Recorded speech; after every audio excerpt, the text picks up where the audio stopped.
الرحمن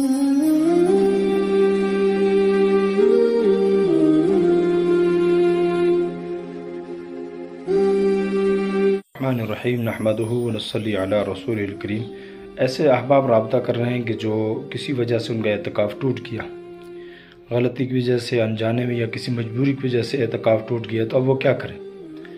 کہتے ہیں بعض ساتھیوں نے بتایا کہ کسی نے کہا جی آپ نے 10 روزے اور 10 دن کا اعتکاف کرنا ہے، تو یہ درست نہیں ہے، بلکہ 24 گھنٹے کا اعتکاف کرنا ہے روزے کے ساتھ۔ روزہ شرط ہے، اگر اب بھی وقت ہے ایک دن کا 24 گھنٹے کا، تو آج سے جو ہے روزہ رکھ کے، یعنی آج شام سے بیٹھ جائیں، کل کے دن کا روزہ رکھے، کل رات تک 24 گھنٹے ہو جائیں گے تو 24 گھنٹے کا اعتکاف کرنا واجب ہے، دوبارہ کرنا ہے، اور تاکہ وہ جو قضا ہے وہ لوٹائی جائے۔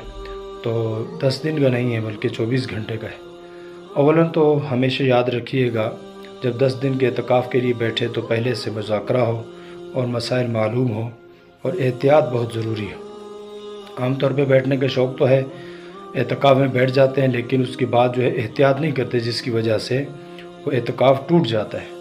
تو اس لیے گزارش ہے کہ پہلے احتیاط کریں، اور کسی بھی ایسے عذر کی وجہ سے باہر نہ نکلیں جو مانع ہے اعتکاف ہے، اعتکاف سے میں مانع ہے، منع ہے۔